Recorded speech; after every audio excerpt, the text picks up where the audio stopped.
मुझे लगता है कि माया ने जरूर उस इंजेक्शन का एंटीडोट बना लिया होगा, और मुझे यह भी लगता है कि जरूर उसे हम दोनों की रिलेशन के बारे में पता चल गया होगा, क्योंकि माया बहुत ज्यादा चालाक थी, बहुत ज्यादा।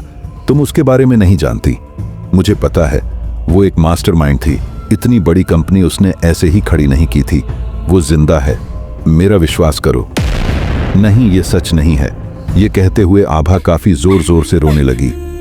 मैं यह नहीं मान सकती कि वो जिंदा है, उसे मरना ही होगा। प्लीज, मैं तुमसे कितना प्यार करती हूँ, तुम्हें पता है ना। मैं नहीं रह सकती तुम्हारे बिना। मुझे नहीं पता, कुछ भी करो, आ जाओ यहाँ। मुझे इस घर में डर लग रहा है, जल्दी से आ जाओ ना, आभा ने रोते हुए कहा।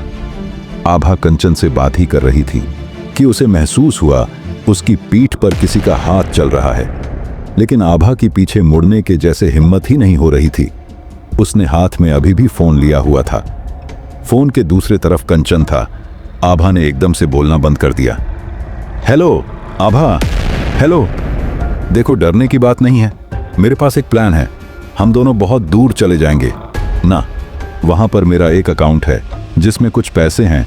उस अकाउंट के बारे में किसी को नहीं पता। तुम ऐसा करो, तुम घर से पासपोर्ट ले आओ मेरा और अपना। ओके, हम दोनों यहां से चले जाएंगे। तुम सुन रही हो ना? हेलो, तुम एकदम से बोलना क्यों बंद कर देती हो? कुछ तो बोलो, कुछ रिस्पॉन्स दो यार, कंचन ने फोन के दूसरी तरफ से कहा। कंचन, वो मेरे पीछे। आभा इतना ही बोल पाई थी कि कंचन को आभा की चीखने की आवाज सुनाई थी। कंचन मेरे आगे माया, कंचन मेरे आगे माया खड़ी है, खड़ी है। ये जिंदा है, ये सच में जिंदा है। लेकिन कंचन दूसरी तरफ से कुछ बोल पाता कि इससे पहले आभा का फोन कट गया। हेलो हेलो आभा। कंचन बस फोन पर आभा का नाम बोलता रह गया। कंचन 10 मिनट तक ऐसे ही शवगृह में खड़ा रहा। उसे कुछ समझ में नहीं आ रहा था। उसके दिमाग में बहुत कुछ चल रहा था। शवगृह का लो टेम्परेचर और वहां की बदबू भी जैसे उसे फील ही नहीं हो रही थी। माया कहीं आभा को वहीं तो नहीं ले गई जहां 28 जनवरी को वो हादसा हुआ था। कहीं माया आभा को कोई नुकसान ना पहुंचा दे। नहीं, मैं ये नहीं होने दूंगा। सबसे पहले मुझे जल्दी से घर जाना होगा। कंचन अपने आप में ही बुदबुदाया। कंचन 2 कदम ही चला होगा कि उसे शवगृह का दरवाजा ओपन होता हुआ दिखाई दिया। इसी शवगृह की विंडो के पास कंचन ने माया को देखा था। दरवाजा एक कर्कश आवाज के साथ एकदम से खुला।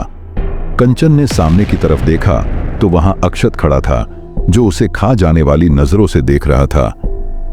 मुझे पता था तुम्हें इस शवगृह से बेहद प्यार हो गया कंचन। तुम हर बार इसी शवगृह में मिलते हो।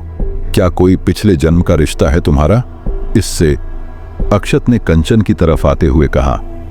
कंचन ने अक्षत की इस बात का कोई जवाब नहीं दिया। अब इस तरह से क्या देख रहे हो भाई? कहीं तुम इस शवगृह में खड़े होकर ये गाना तो नहीं गा रहे थे? तेरा मुझसे है पहले का नाता कोई, यूं ही नहीं दिल लुभाता कोई, जाने तू या जाने ना। ये गाना गाकर अक्षत जोर जोर से हंसने लगा।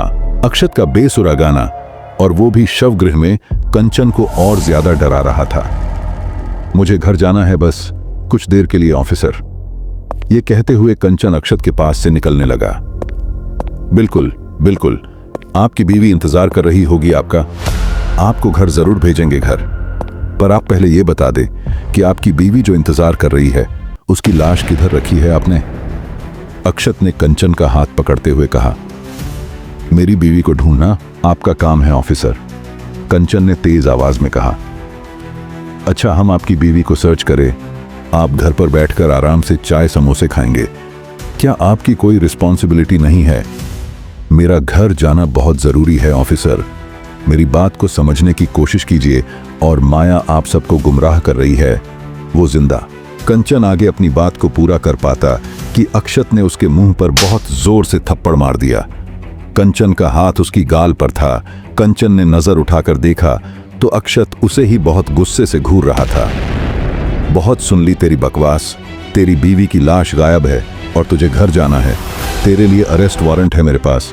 तुझे देखने के लिए ही मैं इन्वेस्टिगेशन रूम में गया था, लेकिन तू वहां से भागकर सीधा यहीं आ गया। यही शवगृह में आकर छिपता है। क्या यहां पूजा करता है तू इन लाशों की? एचन। अक्षत की आवाज बहुत तेज थी। उसकी आवाज में गुस्सा साफ साफ झलक रहा था। अक्षत ने कंचन की तरफ देखा, जो उसे बहुत बुरे तरीके से देख रहा था। ऐसा क्या घूर रहा है बे? खाएगा क्या? मुझे अपनी आंखों से देख, मैं तो तेरा बीवी नहीं। चल बाहर चुपचाप इन्वेस्टिगेशन में। अक्षत आगे कुछ कहता कि कंचन ने उसे पीछे की तरफ धक्का दिया और वो पीछे रखी एक टेबल से टकरा गया। अक्षत के हाथ एकदम से जमीन पर लगे। उसे अपने हाथों पर उस शवगृह की ठंडी जमीन फील हो रही थी।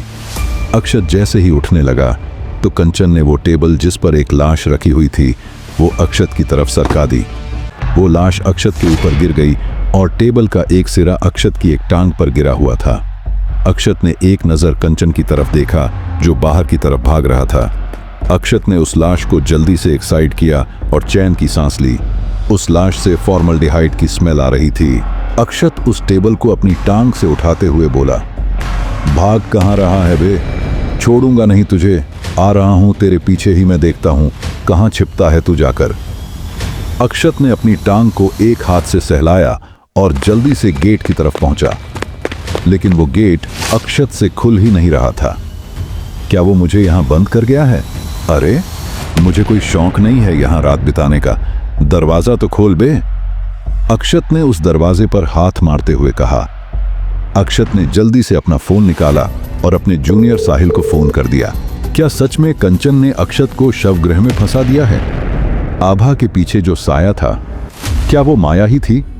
और अब कंचन कहां भाग रहा है, घर की तरफ या किसी और राज की तरफ? कमेंट करके जरूर बताइए। जानने के लिए जरूर देखिए अगले भाग में। प्यारे दोस्तों, आपको ये कहानी पसंद आई हो तो मेरे चैनल को सब्सक्राइब करना, वीडियो को लाइक और शेयर करना बिल्कुल मत भूलिए। मिलते हैं अगले भाग में। तब तक के लिए धन्यवाद और अपना ख्याल रखिए।